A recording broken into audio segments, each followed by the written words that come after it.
अस्सलामुअलैकुम दोस्तों, कैसे हैं आप सब लोग। उम्मीद है सब खैरियत से होंगे। तो दोस्तों, आज के इस वीडियो में हम डब्ल्यू एच ऑर्डन को एक्सप्लेन करेंगे। उसकी शॉर्ट सी बायोग्राफी को हम मेंशन करेंगे। इसके अलावा उसका जो एजुकेशन करियर था वो हम मेंशन करेंगे। इसके बाद हम मेंशन करेंगे कि वो कौन कौन से पोइट से इंस्पायर्ड था, ठीक है।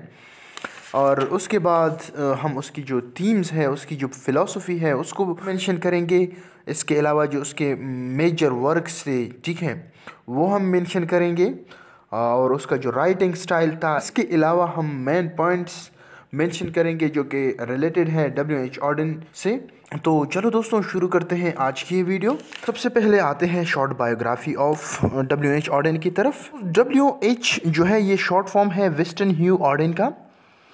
ये पैदा हुए थे 21 फरवरी 1907 को यॉर्कशायर इंग्लैंड में, और इसकी डेथ हुई थी 29 सितंबर 1973 को, ठीक है। कहाँ पे? वीना, ऑस्ट्रिया। ये ऑस्ट्रिया का वीना जो है ये ऑस्ट्रिया का सिटी है या एक प्रोविंस है, ठीक है। तो ये इसकी डेथ ऑस्ट्रिया में हुई थी। इसके अलावा in 1908 Auden's family moved to Birmingham where his father became medical officer and professor in the university.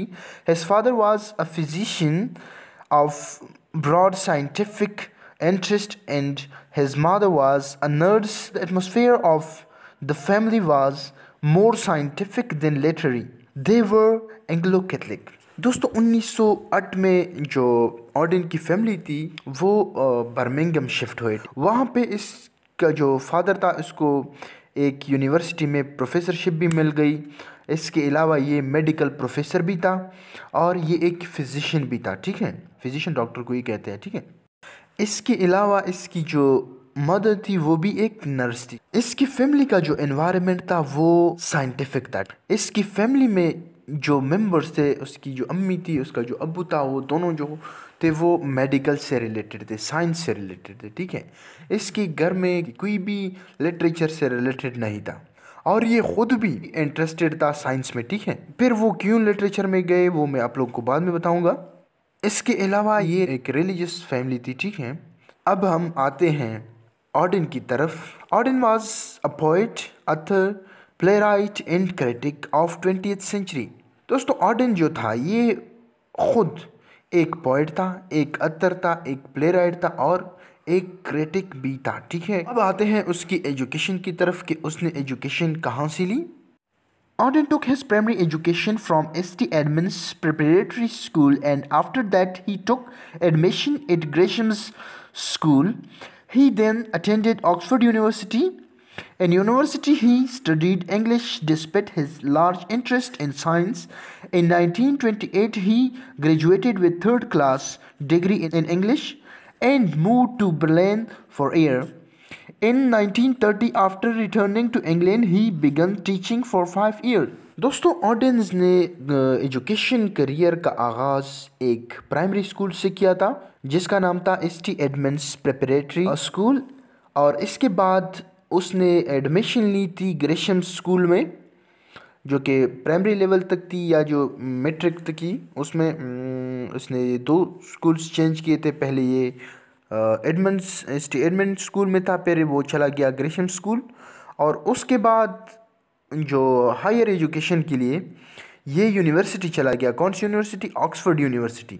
वहाँ पे इसने इंग्लिश में डिग्री ली। इसके बावजूद कि इसका जो इंटरेस्ट था वो साइंस में था, लेकिन फिर भी इसने इंग्लिश किया। क्यों? दोस्तों, ये बहुत ज़्यादा इंस्पायर हुए थे कुछ राइटर से, ठीक है, जिसमें हमारे पास विलियम ब्लैक आते हैं, रॉबर्ट डिकिंसन आते हैं, एलियट से भी तकरीबन इंस्पायर हुआ था, ठीक है। टी एस एलियट जो था, थॉमस हार्डे हो गए, ठीक है। तो इसने जो अपना फील्ड था वो इंस्टेड ऑफ साइंस उसने लिटरेचर लिया था, ठीक है। तो वहाँ पे इसने थर्ड क्लास डिग्री ली इंग्लिश में 1930 में। तो क्या हुआ कि उसके बाद जब उसने डिग्री ली तो ये बर्लिन चला गया 1 साल के लिए। वहाँ से जब ये रिटर्न हुए इंग्लैंड तो इसने 5 सालों के लिए टीचिंग की, ठीक है। तो ये था ऑर्डन का एजुकेशन करियर। दोस्तों, अब आते हैं कि ये ऑर्डन जो था ये कौन कौन से राइटर से इंस्पायर्ड था।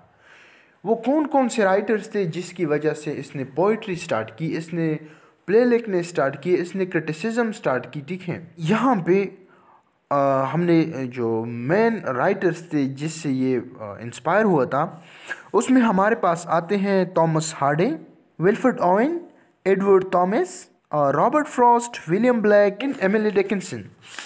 तो दोस्तों ये पोइट्स थे जिनसे ऑडेन था वो बहुत ज़्यादा इंस्पायर हुआ था, ठीक है। उनकी राइटिंग से उनकी जो क्रिटिसिज्म थी, उनकी जो विट थे, उनसे ये बहुत ज़्यादा इंस्पायर था, ठीक है। दोस्तों इसने जब पहला जो अपना पोएम का कलेक्शन था वो लिख लिया तो वो बहुत ज़्यादा पॉपुलर हुआ, ठीक है।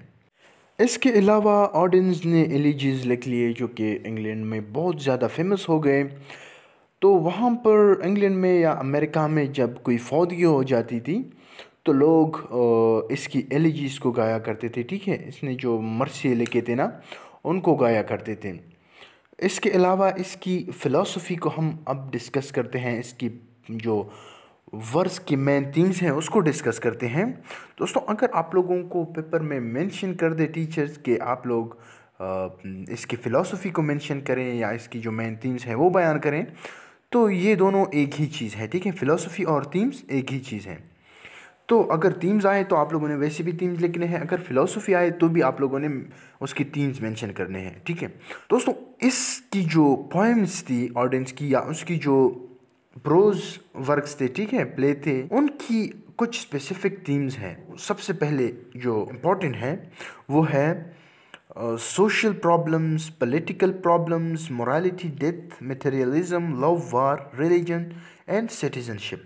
दोस्तों ये तो उसकी मेन थीम्स हैं, लेकिन उससे भी ज़्यादा अगर मतलब स्पेसिफिकली आपको आ जाए कि उसकी जो स्पेसिफिक थीम्स वो कौन कौन से हैं, तो आप लोगों ने फिर लिखने हैं love, religion, morals and politics. ये चार जो थीम्स हैं ये फिर सबसे इम्पॉर्टेंट है, ठीक है। अब आते हैं उसकी मेजर वर्क्स की तरफ और उनकी थीम्स की तरफ। तो दोस्तों सबसे पहले जो इम्पॉर्टेंट वर्क है इसका वो है लल्बे। इसका थीम जो है वो लव था, ठीक है। As I walked out one evening, इसका भी थीम लव था। We must love one another or die. दोस्तों नाम से ही आप लोगों को पता चलता है कि इसका थीम क्या हो सकता है। दोस्तों ये we must love one another or die, ये कहता है इसमें कि हमें जो हम इंसान हैं इन सब लोगों को आपस में मिलजुल कर रहना चाहिए, एक दूसरे से प्यार करना चाहिए। अगर हम प्यार नहीं कर सकते एक दूसरे से तो इससे बेहतर है कि इंसान मर जाए। इसके अलावा रिलीजियस से रिलेटेड जो थीम्स हैं, जो वर्क्स हैं, उसको मेंशन किया मैंने। For the time being, song of the devil, the ballad of Barnaby. इन वर्क्स का थीम जो है वो रिलीजन है, ठीक है। ये रिलीजियस पोएम्स है, नाम से ही जाहिर है सॉन्ग ऑफ डेविल मतलब शैतान जो है वो किस तरह से हमें बहलाता फुसलाता है, किस तरह से शैतान हमें अपनी जो एम है उससे हमें भटका देता है। अब आते हैं पॉलिटिक्स से रिलेटेड जो उनकी वर्क्स हैं या सोशल प्रॉब्लम्स या वार से रिलेटेड उनकी जो वर्क्स हैं। The age of anxiety, journey to war, Spain civil war. दोस्तों इसके अलावा भी इसके बहुत ज़्यादा वर्क है, तकरीबन 400 पोएम और 400 तकरीबन प्ले इसने लिखी है, ठीक है। लेकिन उसकी जो इम्पोर्टेंट है वो मैंने यहाँ पे मेंशन किए हैं। इन तीन वर्क्स का जो थीम है हमारे पास वो सोशल, पॉलिटिक्स और वार है, ठीक है।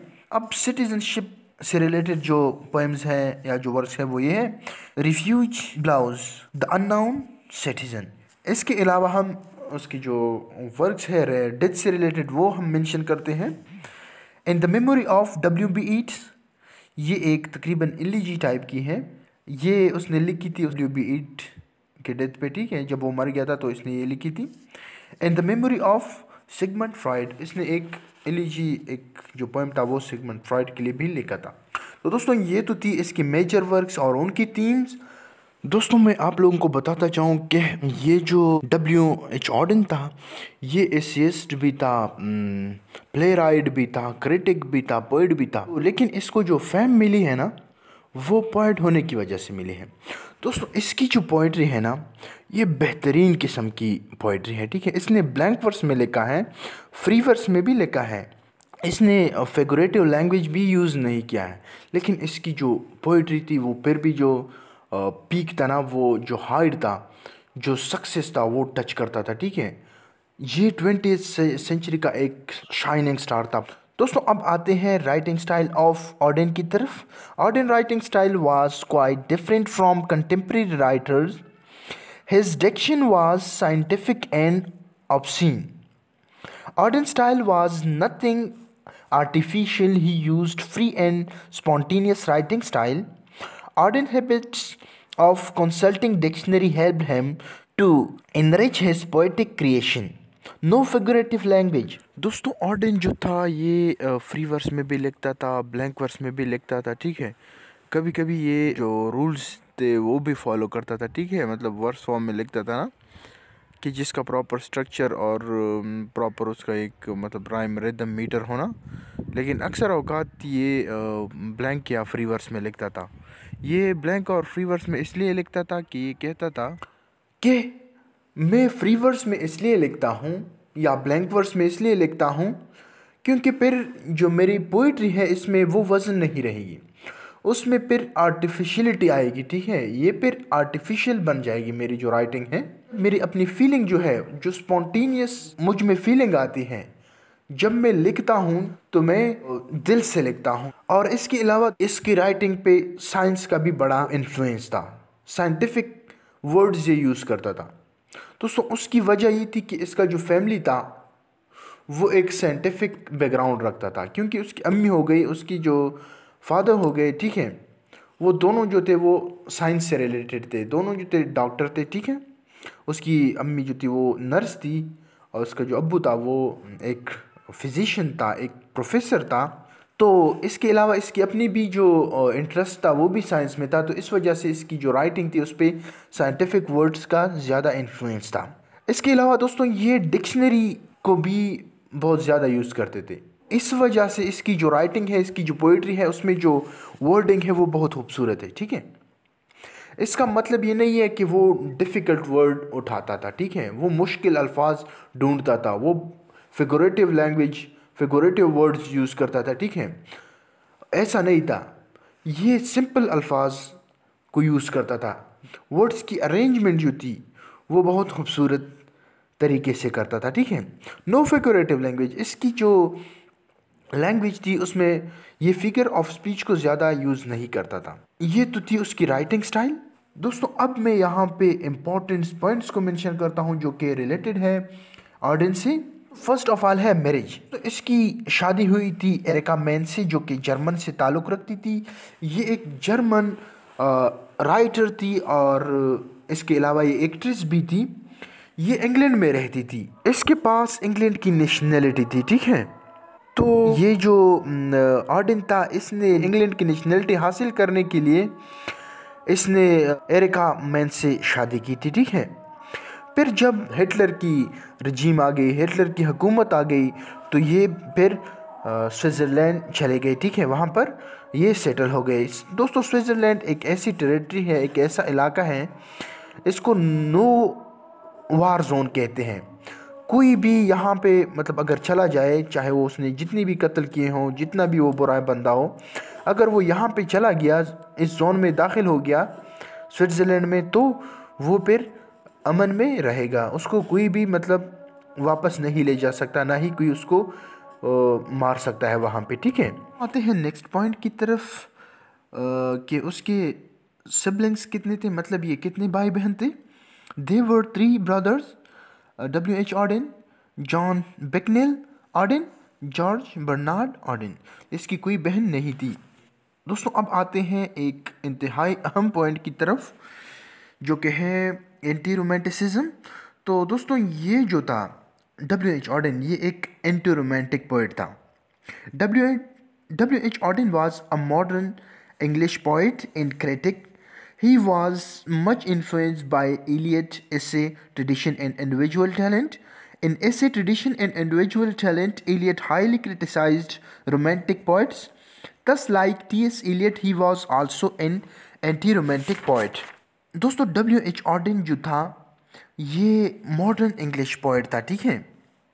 ये जो था इस पे ज़्यादा जो इन्फ्लुएंस था ना एंटी रोमांटिसिज्म के हवाले से, वो T.S. एलियट की जो एसी थी ट्रेडिशन एंड इंडिविजुअल टैलेंट, ये एलियट की एसी थी जिसमें इलियट ने जो रोमांटिक पोइट थे जैसा कि कॉलरिज था, वर्ड्सवर्थ था, उसको क्रिटिसाइज़ किया था, ठीक है। उनकी जो वर्क्स थी, उनकी जो पोइट्री थी, उनको हाईली क्रिटिसाइज़ किया था। तो ये बंदा जो था ऑडेन, ये इससे बहुत ज़्यादा इन्फ्लुएंस हुआ था, ठीक है, ज़्यादा इंस्पायर हुआ था। तो इसी वजह से ये भी एंटी रोमांटिक बन गया था, ठीक है दोस्तों। अब आते हैं उन पॉइंट्स की तरफ जिसकी वजह से इसको हम डिस्टिंग्विश करते हैं, इसको हम अलहदा करते हैं रोमांटिक पोइट से, ठीक है। और हमें पता चलता है कि इसी वजह से ये एंटी रोमांटिक था। तो दोस्तों फर्स्ट बात यह है कि इसकी जो वर्क्स हैं उनसे हमें पता चलता है, ठीक है, कि उसमें इमोशन बहुत कम है। There is an apparent lack of emotion in the poems of Auden. He rejected poetry as a magical means of inducing emotion in the poet and the readers. दोस्तों ये मैजिकल जो एलिमेंट्स थे उनका भी सख्त खिलाफ था, जो कि रोमांटिक एज में बहुत आम थी, ठीक है।